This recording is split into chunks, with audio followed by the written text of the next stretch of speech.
she texted. I withdrew $847,000 from your secret account for my startup. You're welcome. I responded, bold move. That account was a FBI honeypot I'd been cooperating with to catch embezzlers. When 6 federal agents kicked down her office door during her first board meeting. Original post. I-52 mail got the text at 11:23 a.m. on a Thursday while sitting in my accountant's office. My business partner of 8 years, Melissa 48, had just committed what might be the dumbest crime in corporate history.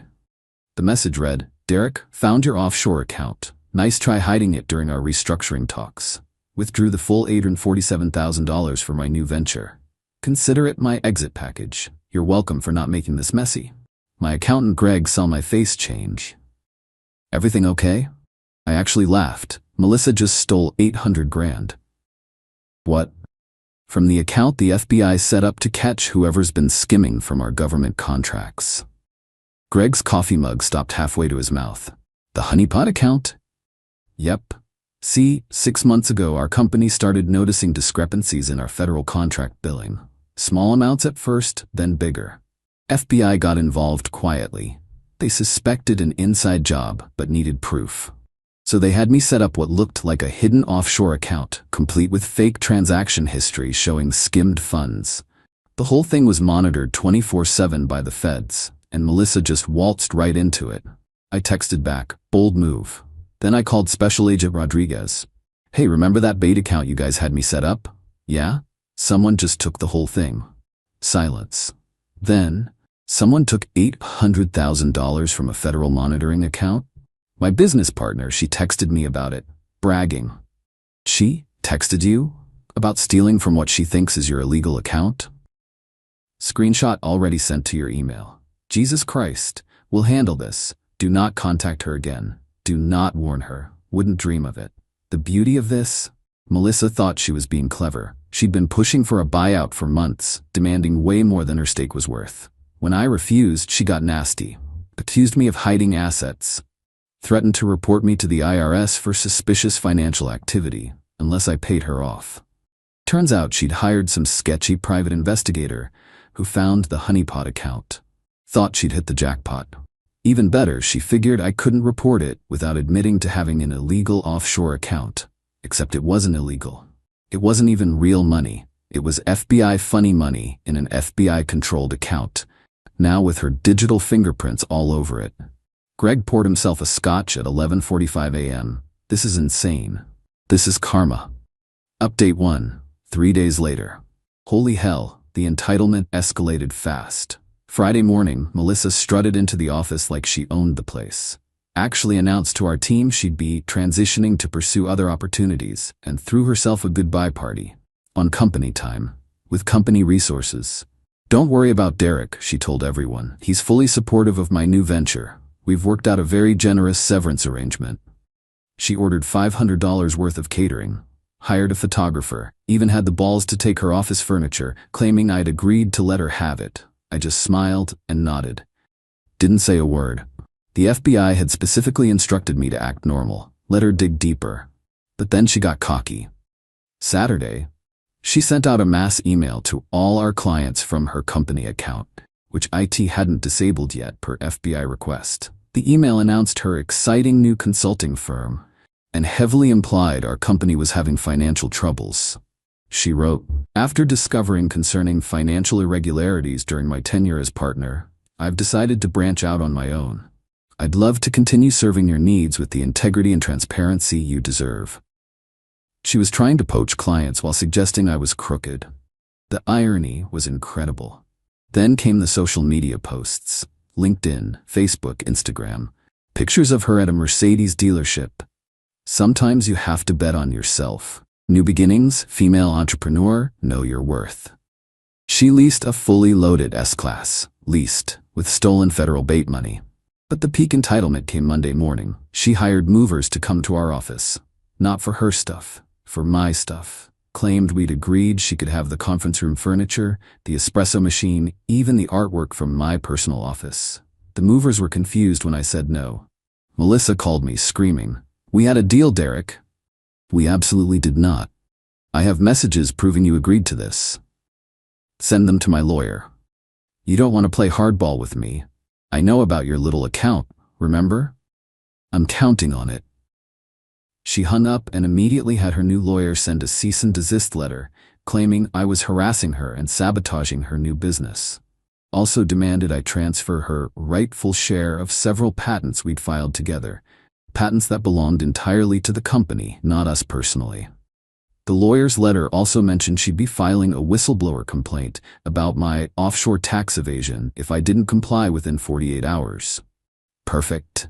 She was literally creating evidence of extortion for the FBI. Rodriguez called me that afternoon. She's using the stolen funds. We're tracking every penny. Did she really just try to take your office furniture?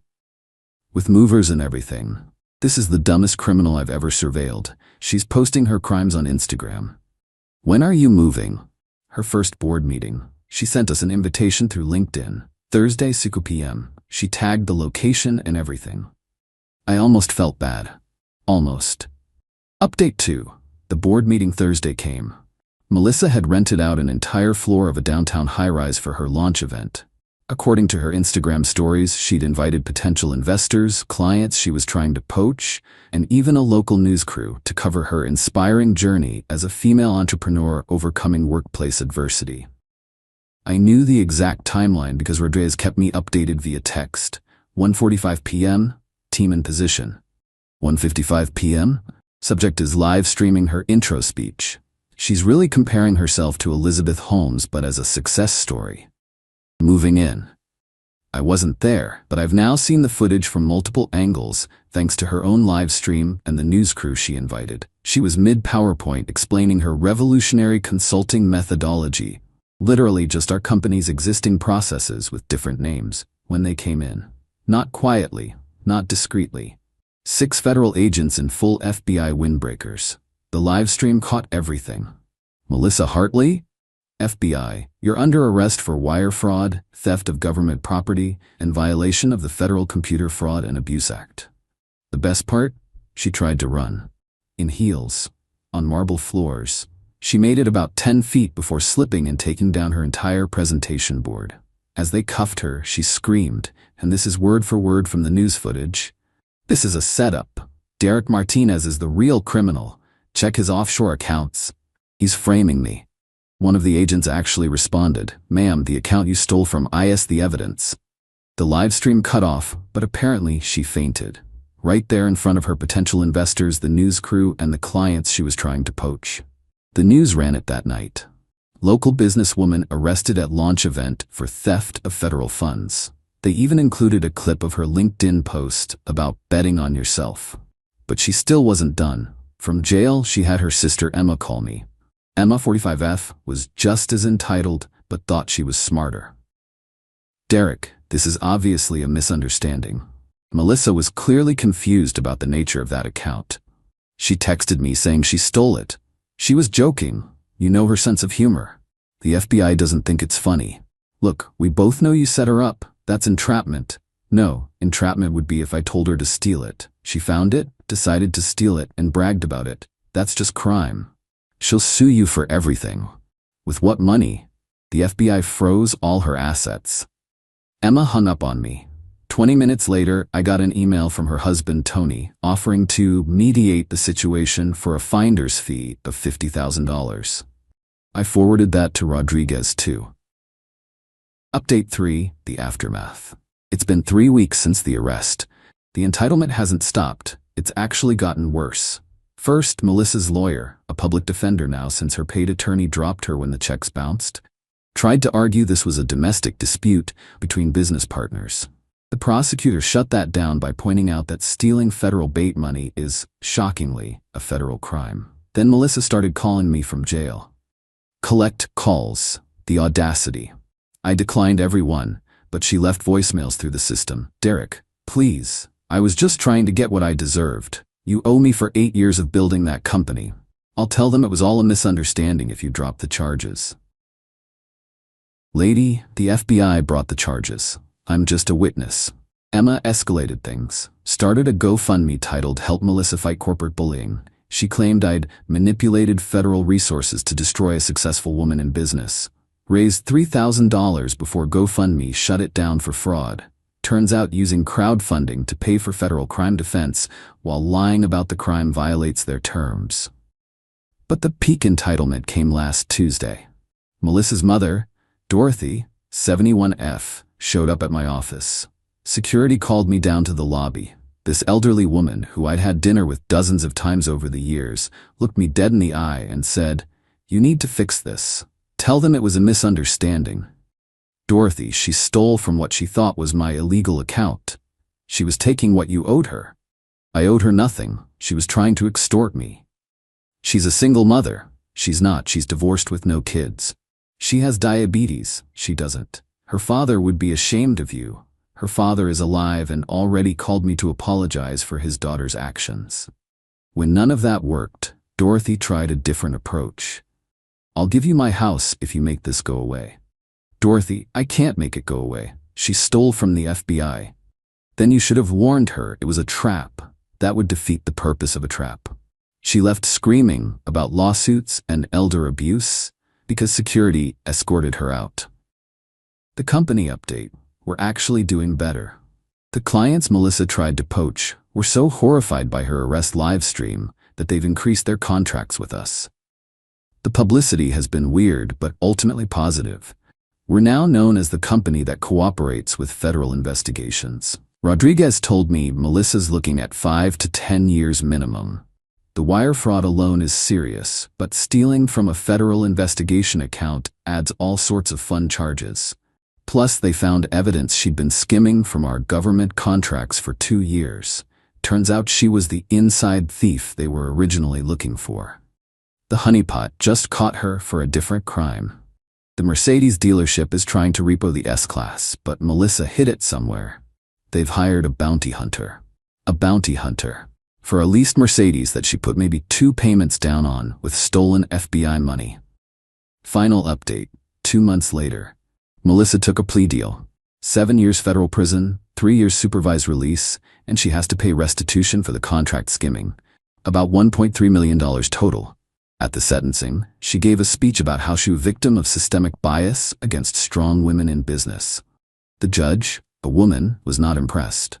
"Miss Hartley, you stole from a federal investigation. You then used those funds to lease a luxury vehicle and rent commercial space. You attempted to extort your business partner and poach clients while impugning his reputation. This isn't bias. This is consequences." But even after being sentenced, the entitlement continued. Her sister Emma sent me an invoice for emotional damages totaling $2.8 million. Her reasoning? My entrapment scheme had destroyed her family's reputation and caused her severe emotional distress. I sent it to my lawyer, who sent back a cease and desist so beautiful it could be framed. It included the phrase, "frivolous to the point of sanctionable conduct," and referenced potential harassment charges. Tony, Emma's husband, then tried to buy Melissa's share of the company for $1. Literally $1.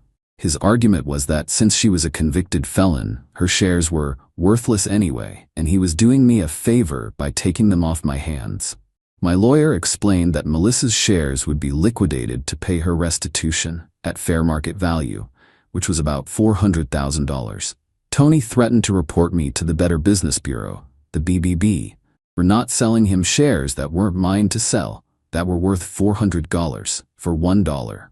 Dorothy started a blog titled Justice for Melissa, where she posts daily about how her daughter was entrapped by the patriarchy.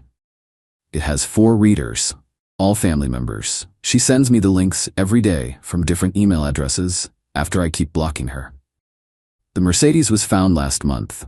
Melissa had given it to a friend to hold on to. That friend is now being investigated for receiving stolen property, since the car was purchased with proceeds from a federal crime. Melissa called me collect one more time before being transferred to federal prison. I actually accepted this one. "Derek, I hope you're happy. I'm doing all right. I made one mistake and you ruined my life. You stole $847,000 and tried to destroy my business. It was your money, from your illegal account. It was the FBI's money, in the FBI's account. You should have told me. That would have defeated the purpose. I'm going to sue you when I get out. Good luck with that." She started crying then. Not sad tears, angry tears. You were supposed to just pay me off. That's how these things work. You had an illegal account. I found it. You pay me to keep quiet. That's the deal. There was no deal. There was just you committing multiple federal crimes. I hate you. Noted. She hung up. The company's thriving now. We got 3 new government contracts after the news coverage. Turns out the feds really like working with companies that actively help catch embezzlers. I promoted Melissa's assistant, Naomi, to partner. She's brilliant, ethical, and her first question was, "Can I see the FBI appreciation letter to frame it?"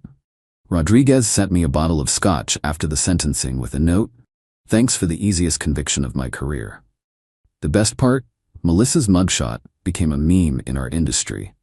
Someone photoshopped it with the caption, "When you steal from the FBI's account, thinking it's your partner's secret stash." And it went viral on LinkedIn. Her Instagram is still up. The last post is her at the Mercedes dealership. The comments are brutal. My favorite, "Bet on yourself." And by yourself, we mean federal prison. Dorothy's still blogging. Emma's still sending invoices, up to $3.2 million now. Tony started a YouTube channel about fighting corporate corruption that has 12 subscribers, all bots. Melissa's got 6 years and 8 months left. The FBI kept the entire $847,000 as evidence. The Mercedes got repoed. The office space she rented is being sued for breach of contract. The clients she tried to poach won't touch her name with a 10-foot pole. And me? I'm typing this from my office, the one she tried to steal the furniture from, sipping coffee from the machine she attempted to take, looking at the artwork she claimed was agreed upon as hers. Sometimes karma doesn't need any help. But sometimes karma is 6 FBI agents kicking down your door during the live-streamed board meeting you scheduled yourself while committing federal crimes with money you stole from a government honeypot account. That's not revenge. That's just consequences. Beautiful federal consequences.